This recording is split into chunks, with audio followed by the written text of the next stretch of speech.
And from Meridian West, we have Jonathan Littrick, whose background is in PE, and he's an analyst here, and he also particularly works on creating thought leadership portals. And we all work together collectively to deliver thought leadership for professional services firms. In terms of the agenda, we've put it into 4 parts. We're going to start with Matt and Suzanne, who are going to talk about how do you develop a thought leadership campaign, the strategy and getting partner engagement. Then hand over to Richard, who's going to talk about design and design for the digital age, because design can have a massive impact on the reception you get. Then over to Jonathan, who's going to show some examples of some of the latest technology and how this really transforms thought leadership from being a kind of almost a generic report to making it really creating personal benchmarks for each individual client. And then we're going to open up to a panel discussion led by Matt Baldwin. So it's going to be about 45 minutes in total.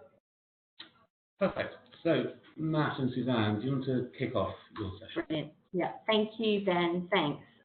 So yeah, we've got a slide coming up on how do you find the right idea for your thought leadership campaign. Everyone's always asking about this, aren't they? So really, for me, it's all about your strategy. Before anything else, you have to start thinking about what your objectives are, your communication objectives, your business strategy, in fact. What are you actually trying to achieve? Why do you need to develop thought leadership? Is it for sales? Is it for brand positioning? Is it for PR? All of those will have a factor on how you develop your campaign. And also having a clear strategy will help you to work through who your audience is.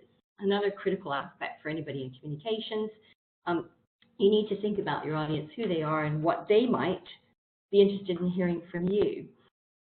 And another component there is looking at your competitors' points of view, because if there isn't any white space and what you want to say is already out there, has just been released by your competitors, by Deloitte or by Freshfields or whoever, then there's very little point just creating a document which is also around a piece of thought leadership. And don't forget, it's actually getting harder and harder to find a topic that's truly new and distinctive. Suzanne, have you seen the goals that firms are trying to achieve with thought leadership shift over the years? Oh, absolutely. Yeah. And they vary a great deal. And often I find that there's a mismatch between what partners are looking for in terms of a document that's going to help them sell more work. In actual fact, you develop something that's brand enhancing. So you really have to be clear at the outset. And it's going to help you also to measure impact. And I think on the topics front, a lot of the big firms now have quite advanced frameworks for their thought leadership, covering the sector and the functional areas quite well. And many are driving big overarching theme programs or megatrends at a very strategic level. So these are fantastic programs, and you can often find some good hooks in them. And very often those are in the intersections between themes. So now you've kind of thought about your topic. Hopefully you can find a sweet spot between that strong point of view, what appeals to your audience, and what might help you grow some new client conversations. Now, finally, you're ready to start developing some content and really starting that bit with the hypotheses, which will drive your point of view as well as the research that you're going to commission and support. And one of the things you can think about there when you're starting writing and developing that hypothesis is actually start to imagine what headlines might look like. What are the catch points that are going to draw your audience in? And I think we did just such a sort of ideas lab last week. And it was really good actually to have a variety of people. We had the partner, the marketing people there, the writer there as well. Just trying to imagine what the headline was, but a really good conversation. And I think gave clarity to everyone in the room about what we're hoping to achieve here. And I think it's fine to build a hypothesis, but be willing to throw it out if it's not proven by the research. Totally, and that is the point, because you've got to have something edgy to prove or disprove. Otherwise, why are you writing anything at all? It's just brochureware. So I think having a strong hypothesis and not being frightened to test it and push it out there as far as you can.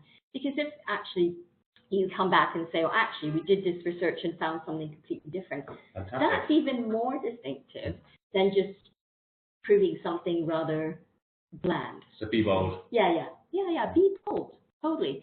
So after all of that work is done, because most people start here, which they shouldn't, after all that work is done, you can finally start to write and edit and review your content, but not without one other big aspect, which we'll go on to now actually, which is engaging your people. So getting good engagement, particularly in professional services, I think everybody around this table agrees, is really going to help you to maximize the impact of your thought leadership. And there's several aspects of that. I think starting with identifying who your champions are, because a lot of people say to me, well, how do I do that? The chief executive, he hasn't got any time for me. But actually, you can already see in your firm who these interesting kind of bright people are at the coal edge. So identify your champions and then engage them to ensure that actually your hypotheses and your objectives are the right objectives. So it's not a job role, your No. champions, it's just people who've got ideas and got enthusiasm, is that right? Yeah, yes, exactly. And what you can often do is formalize their engagement with you and with the rest of marketing by establishing a board, a working group or an editorial board that includes these champions. And that formalizes their role and gives them a little bit to go back to. They can say, well, I'm actually part of this group that develops our thought leadership. And that brings a kind of a power to them, but also a power to what you're trying to achieve. Suzanne, do you get danger of design by committee? Yes, those meetings can be quite fraught and quite difficult at times, but I think you end up with a better outcome than if just one person sat in a dark room and tried to write something different. Yeah, and the other advantage, of course, of having an editorial board is actually you can draw on that board to kick back ideas that don't fit a firm's strategy that may come from one partner group or one quality control. It's sort of a quality control, and it means it doesn't actually rest purely on the shoulders of the marketing or the BD team to turn around and say no to partners or fee owners. Yes, no, totally agree. And I think you get some great input from these experts regardless. They're at the coalface, so they're often getting the fresh ideas from clients, and those they may not align to your vision of where the business is going, but they will in time prove to be part of a great strategy for your thought leadership. So if you can harness those champions as your brand ambassadors, they'll also become vehicles for your content when you've released it. So they can be the ones that are tweeting and sharing and taking it out in their briefcase to clients. Very powerful group of people. And of course, they enhance their own profile as part of that. Right, so that's really that part. Matt, do you want to pick up from there? I think the other thing I would say as well is actually looking at when you're creating your thought leadership campaign is actually building in creativity into the actual structure of the campaign itself. Creativity isn't just about the outputs. Richard is going to talk more about the outputs in a moment, but actually look at different ways to actually structure your campaign. And we've seen campaigns that start with an event and then document and research following on from that event. We've seen campaigns that start with an editorial premise where industry leaders are invited to contribute around that premise, which forms then your thought leadership. So don't think that there are other ways to do thought leadership. It doesn't have to be the research, report, event, PR structure. And also, one of the things that I find constantly surprising when we're working with firms shaping their thought leadership is actually their own point of view, or lack of their own point of view. They do the research, and then they find that their point of view is just echoing what the research has already told them. And one of the things we will always try very, very hard to do is draw out of firms their own take on what it is they're discussing. I mean, after all, it is actually thought leadership, and quite often that leadership bit can be missing. And then finally, the other thing we would say is build into your thought leadership programs longevity, and that could be longevity in a premise, so maybe running over many years with a benchmarking tool or some of the things that Richard and Ben are going to be talking about later, but also longevity into an individual campaign as well, which could be revisiting the research, maybe 6 months down the line, with some snapshots, some blog pieces and things like that. No, I was going to say, I think I really like the idea of having longevity built into it. And Suzanne and I worked on kind of CEO Pulse, where every quarter we went back to CEOs, we came up with a really kind of quite sexy topic that might be on cryptocurrencies or businesses with purpose. And it then meant we had content every quarter, and different parts of the business could use it. The other aspect, I love your second last point, Matt, about that bringing things back, is don't forget about stuff you might dust off that's on the shelf that might be 3 or 4 years old, because the topics that come round and round again, your new take on that could be even more interesting than the new research in that area, like in protectionism and global trade wars at the moment, which is like a 1970s topic. Absolutely, and we find that with a lot of thought leadership, as once the event has been done, the PR blast has gone out, everyone heaves a huge sigh of relief and moves on to the next thing. Well, actually, the research that you've created gives you a huge wealth of material, particularly for PR teams, that can then go back and keep referring back to the body of work that they've created in their PR messaging over many, many months, if not years. So that's part one done. We're going to hand over to Richard from Brand Remedy. Thank you, Matt. Very interesting listening to the discussion, because many of the points raised I view from a point of view of design, and in terms of how you design the look and feel of a piece of thought leadership can actually contribute to aspects of its success. Ideas like thinking of thought leadership as a campaign rather than a one-off piece, thinking early about things like headlines. Anyway, to move into my short piece, interestingly, ahead of this webinar, I thought I might do my own little bit of research. I had a look online, specifically to try and find out what's been written about, not thought leadership in general, but the design and outputs of thought leadership campaigns. And it kind of mirrors our experience. There's very, very little out there, which just tells me that too little thought goes into it, and it's often done too late in the process.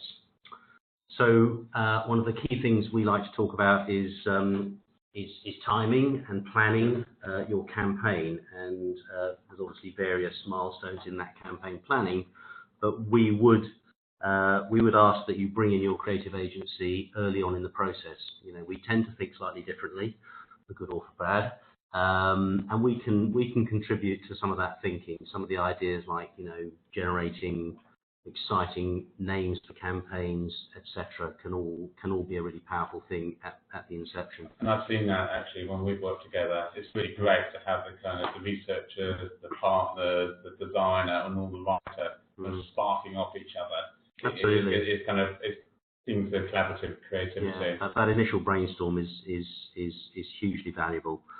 So moving through the sort of timing process. You know, you have to be prepared for your launch date, and you may set that launch date very early on in the process. It may be a time-critical launch date, so you need to be sure you've given enough time, not just to the creation of all the content, but actually the design of the various outputs that are going to support you at launch. And some of the things you need to think about are a range of digital assets that might support your social media activity.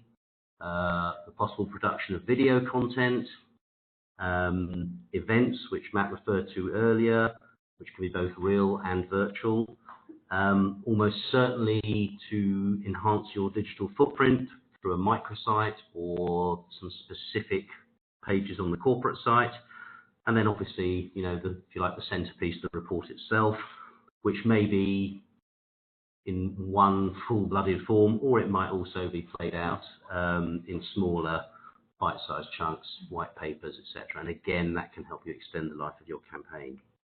All of these things need to be thought about and designed in advance. And then we spoke earlier about, you know, great titles and great headlines, and you know, a great title in terms of social media, it really is worth 1,000 words. It'll encourage readers to engage, they'll click through and they'll read the rest of the article. And I think I totally concur on that. I've seen so many titles about shifting landscapes. You know, it feels quite quite generic. Absolutely. The one campaign we had, it was almost quite alarmist. It was to catch a falling knife. It worked. Yeah, People yeah. wanted to read the rest of the report. It's kind of human nature, you know. You often sort of, you know, design a piece and the last thing you think about is the front cover, but actually you've got to reverse that thinking process. You know, make sure your titles, they have to be accurate, but they've also got to be compelling and exciting. Thinking about sort of, you know, creating 1,000 words in a short form, that brings us neatly onto infographics. They're hugely popular for actually fairly obvious reasons. They're fun to look at. They're an engaging way to digest data, and people kind of get excited by it when they see it, and it can be great fun. There's an example on the next slide. The Rise of the Silver Surfers. It's a fun piece. It looks lightweight, but actually if you read into it and you look at what's going on, there's a huge amount of content there, which, if that was played out in normal words down an A4 page, would probably fill a full A4 page of text. So, you know, it can be really, really powerful. I think also very good for meetings. Yeah. You know, if you're having a meeting talking about thought leadership, it's difficult to use a kind of fully written report, but an infographic can be a focus for a discussion. Yeah, and again, you can create a master infographic, and then you can literally cut that and play it out across social media as visual assets. So then just moving on, a couple of other things. Video mentioned earlier. Some people get very scared about video because it's traditionally been an expensive medium.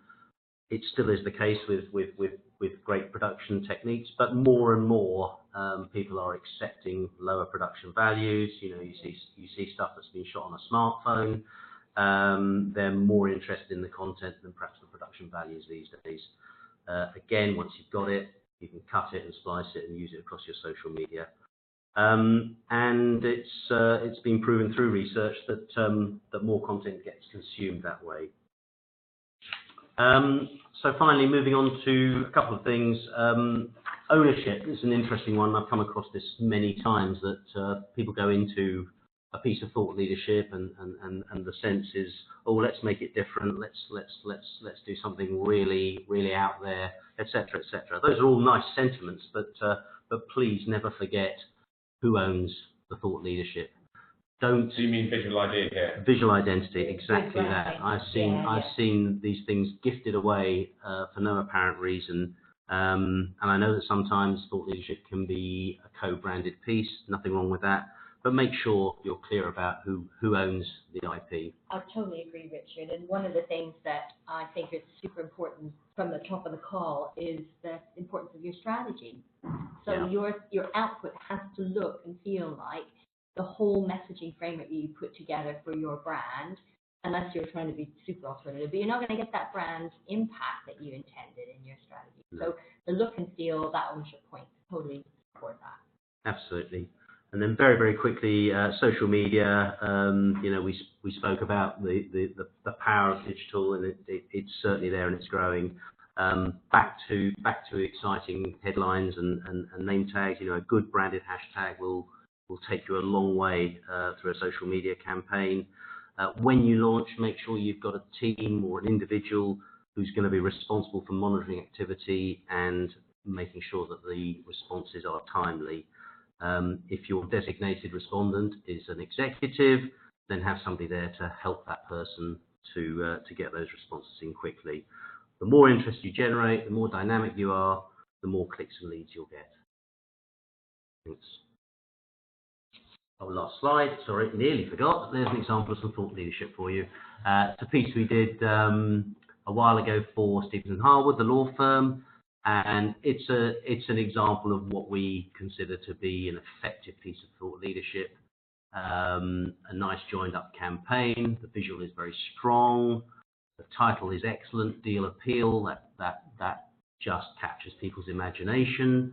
So you see from left to right the front cover of the report, in the middle just a snippet of some social media activity, and on the right hand side is the key landing page, which came out of the corporate website, so it's absolutely on brand, and there's information at the top. There's some nice icons and infographics running through the middle. And then at the bottom, you can click on the link there to go straight through to a video from the head of corporate finance. It was a very good campaign for Stevenson Hull. It was their first proper piece of thought leadership, and I believe they'll be doing some more in the future. Thank you. Thank you, Richard. So I'm going to be talking about how outputs from thought leadership campaigns can be personalised and tailored towards clients to increase engagement. So to start things off, this is a chart from Meridian West and PM Forum's annual marketing benchmark, which surveys marketing leaders of professional services firms with a view to finding out how marketing plans and priorities are changing and what activities will have the most impact. So they've been asked what they plan to do more of and what activities are high on their priority list. We can see here that what they said is that improving client experience, social and digital marketing, and personalising content to clients are top of the agenda, which confirms a number of the points that Suzanne, Matt, Ben and Richard have all made so far. All of these things, of course, can be accomplished through personalising your thought leadership campaign outputs. So if you put yourself in your client's shoes, imagine that you are Bob, the canny HR director who wants to engage with your thought leadership to learn things and make his life easier. With the right campaign, he could benchmark his firm against other organisations and find out whether his industry peers or peers in his region are innovating faster, or whatever benchmark you want to incorporate into your campaign. So, based on what Bob has told the benchmarking tool, he can be given personalised content that is directly relevant to him. So, Bob is head of HR in a FS firm that's struggling to manage its talent. Here's a case study of how we helped an FS firm in a similar situation. This kind of thing enables you to engage with your clients and fuel conversations interesting to both parties. Bob finds out ways of doing the job better, and you find out info that will help you sell services to Bob instantly. The thought leadership is a tool that demonstrates firms as being at the forefront of their industries, and a huge part of that, of course, is technology. Engaging with your clients in a personal and digital way is so much more powerful and accessible than just doing some research and throwing a PDF at them and expecting them to digest it. So now I've got a short demo of what I'm talking about. It's an example of an interactive benchmarking tool designed by Meridian West in collaboration with an HR consultancy. This is part of a thought leadership campaign which gives insight into talent management. So it's designed to help people like our friend Bob, who's got a problem in HR. So this kind of tool allows clients to very quickly benchmark themselves against their peers. So Bob has been given a very short survey giving his firm's approach towards talent management. So he's responded to a short 5 or 10-minute quiz asking about HR in relation to the topic at hand, so talent management, and he's been scored accordingly. So in this context, the questions could be anything relating to the HR approach of the firm, so what you can see on the screen. Diversity, what's the male-female split of your firm's board? Could be professional support, does your firm provide mental health support? Whatever you want in terms of how the campaign is designed. I think the key thing if you're designing an index or benchmark like this is to keep the questions really quite specific. So rather than asking about opinions, you're almost asking kind of facts about the organisation. So you can benchmark yourselves against really real tangibles. Yeah, absolutely. So Bob has done this, and now he gets a score in each area. And as you can see here, we've got 5 categories in this case: governance, working environment, people, risk, and compensation. So this particular benchmark segments clients into categories based on their rankings, as Ben alluded to, in each particular area. It shows their location on a maturity curve. It shows them on a radar chart and provides some insights based on this calculation. So behind the scenes, from campaign as a whole, we worked out segments for each kind of firm's approach towards talent management. And your score in each area determines the category that you are. So your score in governance, working environment, people, etc., are all weighted and ranked, and then that determines what kind of firm you are. So we can see here that Bob's firm is a rules-driven firm, which is pretty typical of large FS and legal firms in London. And we can also let Bob explore all the other kinds of firms and what they're like. So any of the categories below, we can click on them and Bob can see a map of that segment and read more about them. So these are the cultural innovators, which is not very Bob. He's very rules driven. Jonathan, what I love about this is the fact that you've been able to draft a story, a narrative around each of the types. It brings it to life.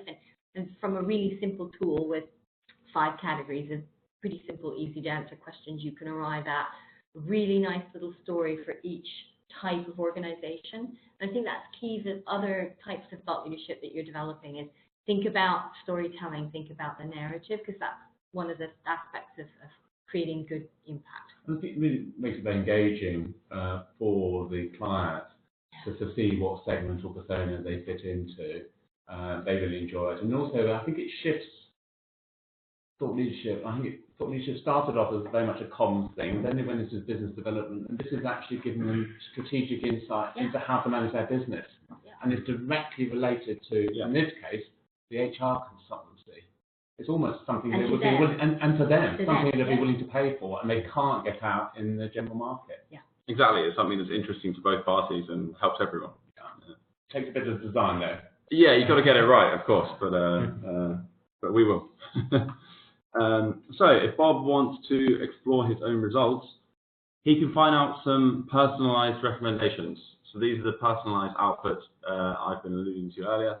And they get Bob engaged with you and your services and tells you how you can engage with Bob. So, for example, Bob's firm isn't very good in terms of the working environment. As an HR consultancy, you can say, here are the services we offer that can help you. And this can be given directly to Bob, or it can feed the results into Bob's relationship partner at your firm, whatever the preference is. And we can dive in even further into the results. So we can see how the scores in each area compare versus everyone else that has done it. So we can dive into each category to get more information. So for example, if I click onto governance, we can find out some specific info on what is governance in this respect, how each response, i.e. each question, fares against everyone else who did it, what Bob does well, what he does badly, and what areas we can help Bob in. So this is going to get Bob interested, and it gives us loads and loads of information that we can talk to him about, and we get this very quickly and simply. I think what we're showing here is the information that Bob gets, but I think if the partner, if Bob is happy for his comments to be attributed, you can also give that information to the partner. And that gives some great information if they're doing an account review, for example, and want to have a conversation with Bob about, they feel clear quick, they've got the facts that they know who they should be taking along to that meeting. The partners really love this tool. Exactly, yeah. It's really useful information that can really help a relationship partner. And just going back to benchmarking against your peers, so we can very easily slice and dice these results. So of course, this is available to Bob and it's available to us as well. So Bob can see how his score compares against other firms in London. He can see how his firm compares against other firms in his sector, other listed companies, whatever demographic information we want, or any other kind of information that we gathered over the course of the survey. So all I have to do is click on the filter and go to financial services, and the screen updates and instantly shows Bob how he compares to the rest of the FS industry. So this kind of real-time filtering is super easy to apply based on the information collected, and allows your clients and your firm to really dive into the results, which gives really valuable information to drive client interest and business development on your firm side as well. So Bob is happy, and you're happy, and everyone is happy. What is really interesting is actually, if you think thought leadership is there to drive conversations, this gives partners, fee earners in a firm the conversation they need to have with their fee earners. Yeah. It's just really compelling storytelling. Yeah, absolutely. And that is actually everything from me in the demo. So I'm going to hand back over to Over to me. Matt. And I think, that was absolutely fascinating, really, really interesting stuff. It would be great to see what kind of questions and thoughts coming in from you chaps out there. A little bit of a discussion. And to kick things off, one of the things we haven't really looked at in this webinar is metrics and how thought leadership should be measured. And there are some real changes in the way thought leadership should be measured. Suzanne, you've looked at this quite extensively. What are your thoughts there? Yes, metrics.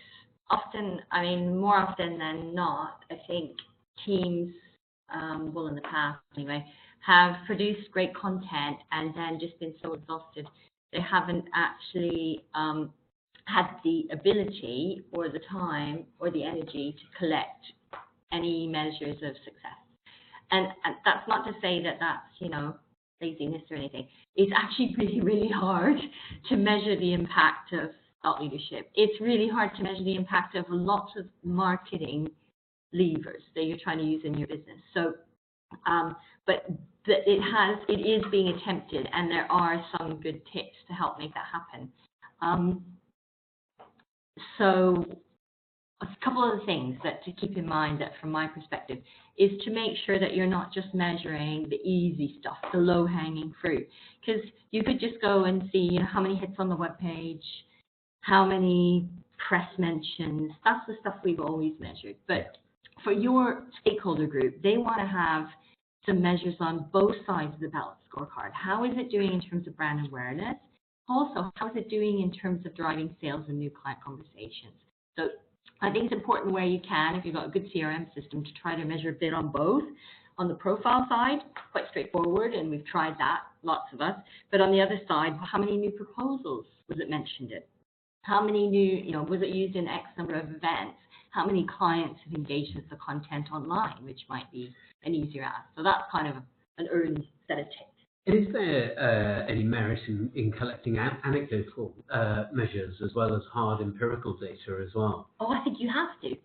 I just don't think particularly on the sales side, I don't think there is a systematic way of collecting a full set of metrics on sales, driving sales. But I think the anecdotes can be very powerful. So I think there's one project we did for an accountancy firm on M&A deals, and that thought leadership, they managed to get a meeting with a prospect, and that eventually turned into a piece of work which was worth over £1 million. Mm-hmm. That's a fantastic ROI just based on that one client win.